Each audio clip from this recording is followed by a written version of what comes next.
Deadpool. Une poule morte. C'est nul comme truc. Hein? Non mais comme animal, je veux dire. C'est un super-héros ça, c'est quoi? Non mais c'est une blague en vrai? Ah ouais, Wolverine. Wolverine, ah oui. Vol, hein, le mec il vole même pas. Wolverine ne vole pas, excuse-moi, hein. Il y a vol dans le titre. Hein. Oui mais bon, Speedman il court vite, Fireboy il envoie des boules de feu, tu vois. Donc non, non, c'est pas Wolverine quoi. Bah il a des griffes. Bon bah c'est Griffman. C'est Griffman, puis c'est tout. Alors la bonne raison pour aller voir ce genre de film, c'est si on fait des critiques cinéma, c'est tout. Ouais, je sais pas, peut-être qu'ils font le film là rien que pour moi. Non mais c'est vrai, hein, on se demande des fois. Hein? Deadpool, un super-héros immortel, qui ne prend rien au sérieux en blaguant non-stop.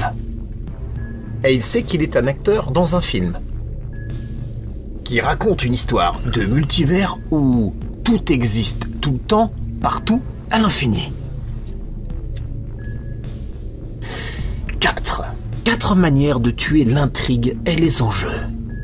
Les 4 exécutés en alternance pour bien achever ton investissement à chaque fois qu'il commence à renaître.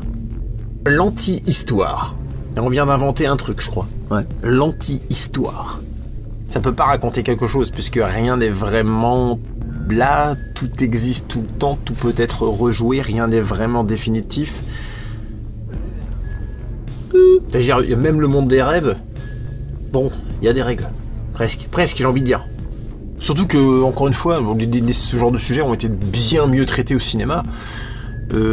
Pour la parodie semi-sérieuse, je prendrais Kick-Ass par exemple. Pour l'acteur qui sait qui joue un rôle un petit peu has-been, parce que Ryan Reynolds se moque de son rôle. Hein. Bon, bah je prendrais Birdman. Pour le cassage de 4e mur, c'est Last Action Hero qui reste quand même le... indépassable dans le milieu, c'est vrai, il est quand même très fort celui-là. Et puis pour le multivers, Spider-Verse. Franchement, c'est... J'aime pas ça le multivers, moi. Mais c'est quand même classe dans ce milieu-là, j'aime bien. Alors moi j'ai une question. Deadpool sait-il qu'il est dans un film où il sait qu'il est Ryan Reynolds? Dans ce cas, ce film sait-il qu'il est un film sur un film? On peut aller loin comme ça, hein. Non mais, si tu veux, l'effet fonctionne bien au premier regard caméra, tu vois. 2e, 3e, 10e, 20e, ouais, on a plus rien à foutre, ça casse l'histoire plutôt qu'autre chose. L'anti-histoire, c'est bien ce que je dis. Donc voilà, à moins d'être fan de cosplay de la Japan Expo ou de l'humour de Ryan Reynolds, n'y allez pas. Humour qui marcherait mieux d'ailleurs si Ryan Reynolds n'avait pas sa cagoule. Un peu con ça, on voit pas sa tête. L'action de ce Deadpool 3 commence sur de l'action avec une scène de bagarre. Combat oubliable, inutile de PNJ suicidaires qui se font massacrer juste pour amuser les jeunes, de manière chorégraphique. Enfin, gore et graphique. Oui, j'invente des mots. La marque des grands. Ce gore sans saveur, syndrome Mortal Kombat, hein, j'en avais déjà parlé, je crois, où l'on cherche de nouvelles fantaisies de charcuterie. Ouais, à base de griffes anales et de fémurs éjaculateurs. Oh. C'est Deadpool, hein, c'est fun. Enfin, c'est pas une surprise. C'est pas une surprise. Voilà, on est d'accord. Je suis allé voir Deadpool, c'est normal. Mais bon, je déteste. À un moment donné, il y a Poule morte qui se bat contre Griffman. Où est l'intérêt? Le premier est immortel, le deuxième est immortel.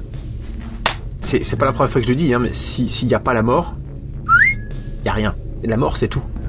Sans la mort, il n'y a rien. C'est beau, hein? Eh, t'as retenu un geste dans le combat? Une technique, un move? C'est des combats vus et revus, la technologie permettant les chorégraphies les plus folles. Il n'y a donc pas de limite. Et pas de contrainte dans la création. Car la création naît de la contrainte. Le niveau de philosophie est plus élevé ici que sur les chaînes dédiées à la philosophie, oui, c'est exact. Il y a plein d'autres scènes de bagarre sans intérêt. Cependant, Il y a l'excellente scène finale des multi-Deadpool en un seul plan latéral, comme ça, scrolling de jeux vidéo qui avance. Style... non, pas Street of Rage. Arrêtez avec cette référence claquée au sol de Sega. Non, bah non. Capcom, ils avaient fait Final Fight avant, et ça a toujours été mieux. J'ai jamais joué à Street of Rage. J'avais une Mega Drive, je n'y ai jamais joué. Je n'en voulais pas. Ce que j'ai fait... il copie Final Fight en moins bien. Allez, dégage. Direct. Moi, j'avais 14 ans, j'avais déjà un petit peu... j'ai toujours été bon, je crois. Non, mais bon, cette scène en scrolling comme ça, franchement, elle est bien. Il n'y a pas de cut, rien, ça avance comme ça. C'est une super idée. Mais bon, le niveau d'inutilité, de gratuité de cette scène, de l'anti-histoire, en fait. Ils se sont battus pour faire gerber du sang, en fait. Puis comme c'est que des Deadpool, ils sont tous immortels, donc à la fin, ils ressuscitent tous. C'est con parce qu'ils font des trucs intéressants, mais sans intérêt.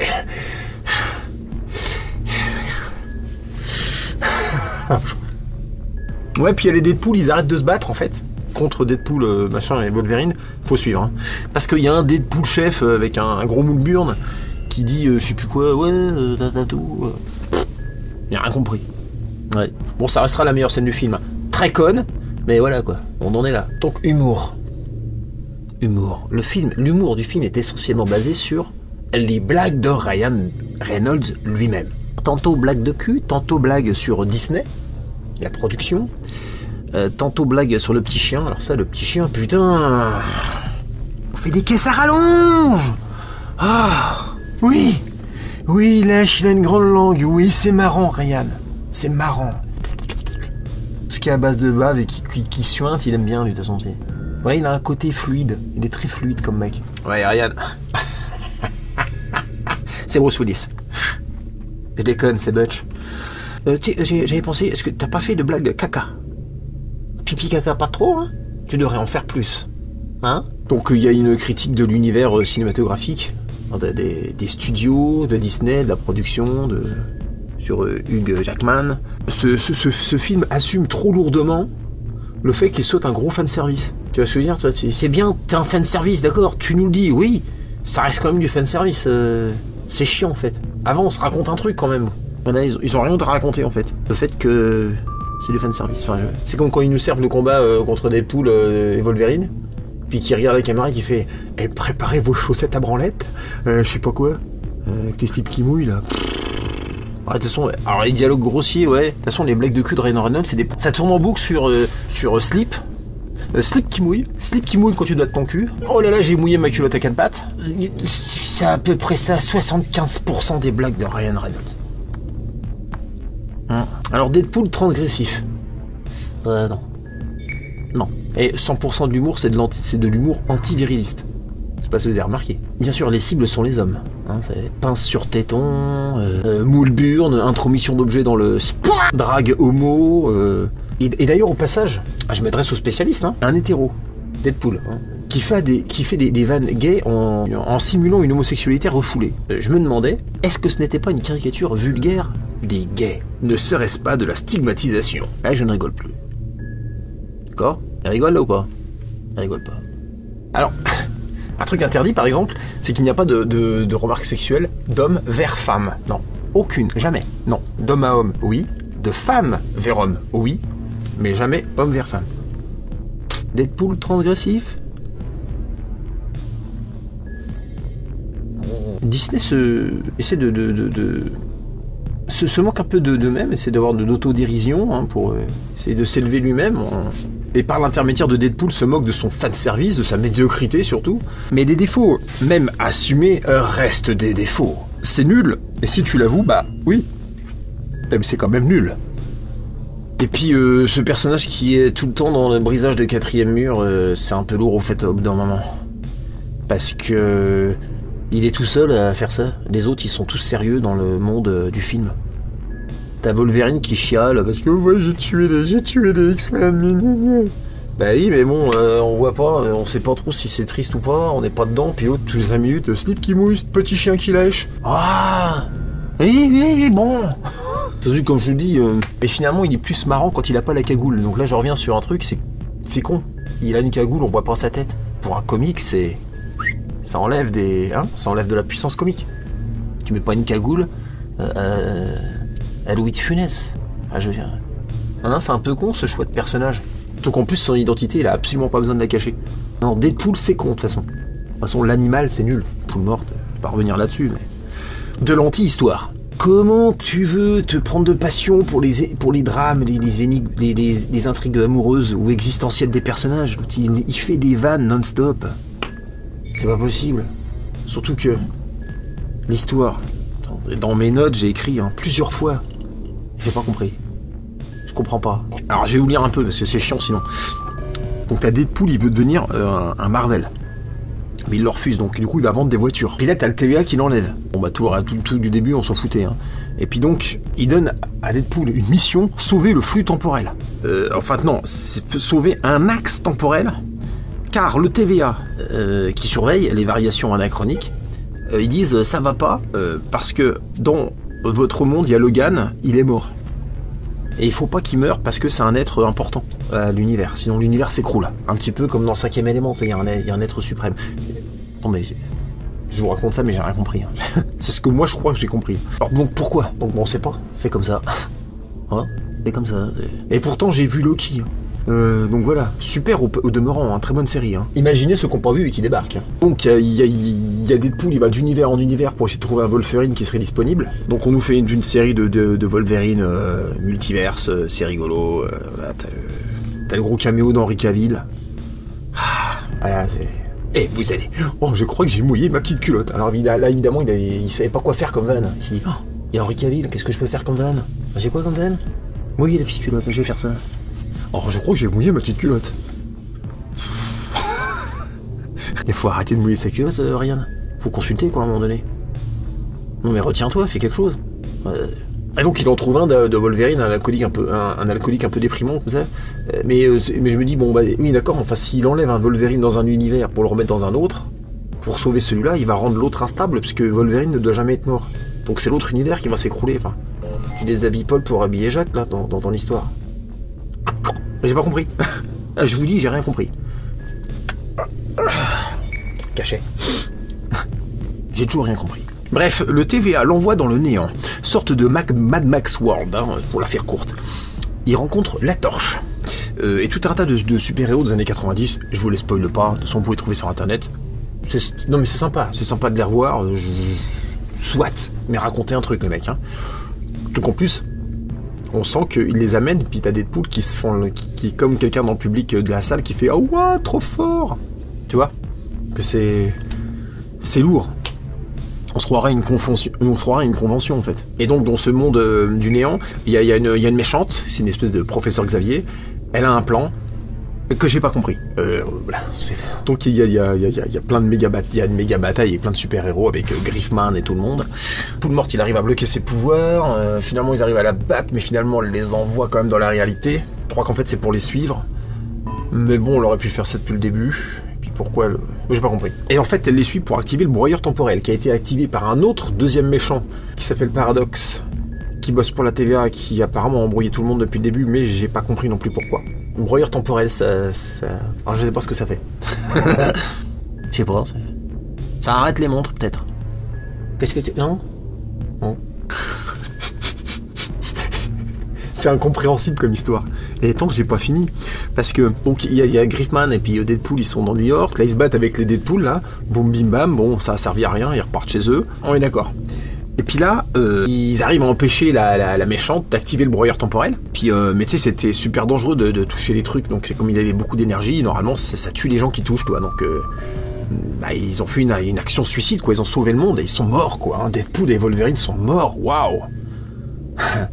Ah, si. Voilà, Deadpool et Wolverine sont morts. Ah, bah si, c'est sûr. C'est le flux énergétique, ça les a tués. Si, c'est vrai. Deadpool et Wolverine sont morts, donc. Ah bah si, c'est triste, c'est officiel, c'est sûr. On n'a évidemment pas trop le temps de se poser la question de savoir s'ils sont effectivement morts que Ryan Reynolds débarque dans la pièce pour nous demander un slip de rechange. Car, tenez-vous bien, il a mouillé sa petite culotte.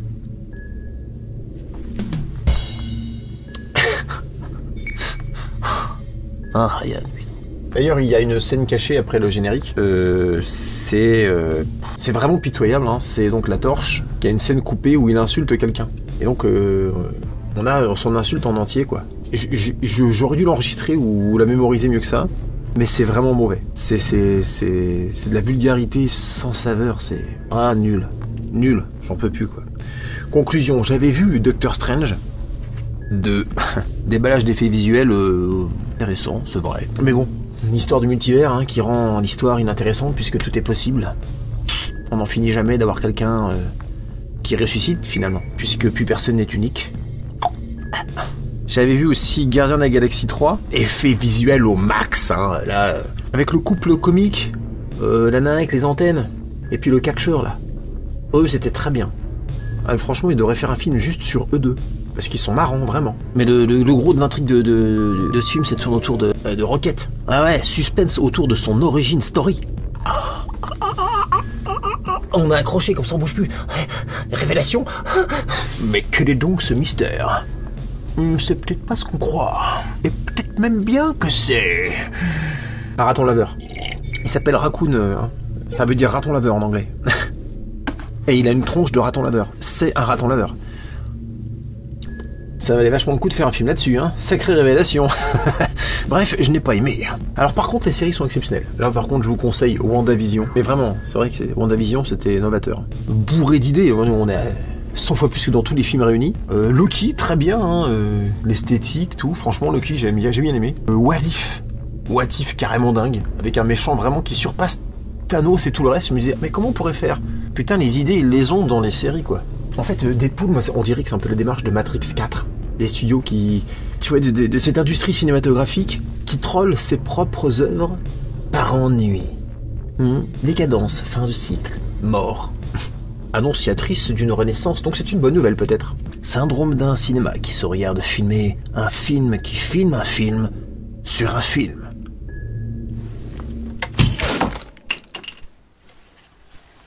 Tu sais, si tu t'abonnes un jour, tu seras aussi fort que Butch Wallace. Tu crois? Non.